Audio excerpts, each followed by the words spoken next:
I went to Telly's last week of Shelby Township. It's on 24 Mile, just west of Shelby Road.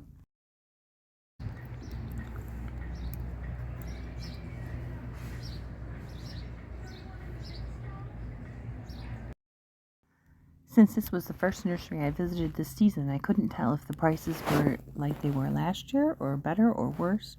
But what I can say is you have 3 different choices usually. These small pots that are 4-inch, you have 6-inch pots, you have gallon pots, and then you have the really huge pots. And the really big pots tend to have some transplant shock. They look fantastic, but when you put them in the ground, the plants might be stressed. The tiny pots take forever to grow out, but the middle-sized pots, kind of like Goldilocks and the 3 Bears, grows out pretty well. I was fascinated by these plants. I love plants that swing in the wind and give us motion in the garden. One thing to be aware of with perennials is the first year they sleep, the second year they creep, and the third year they leap.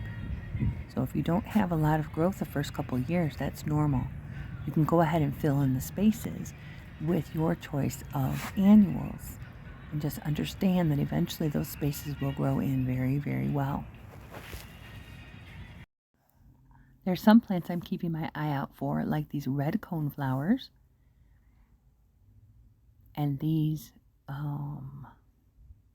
red hot pokers, and they come in yellow as well. I have a client that wants a bright garden like that. Wouldn't that be fantastic? On a hillside near the water. Look how beautiful that would be. And speaking of beauty, I love their collection of coral bells, or heuchera. Always looks so nice. And it's a shade-loving plant that you could put in with your hostas to give it some color, brighten up some dark spots. You can also add grasses like this to the shade, and those interesting flowers that I saw before. So it doesn't have to be just green. You could add some color to your shade gardens as well. Go visit your nursery and see what they have in the shade. And this has been the trip to Telly's. Learn and grow.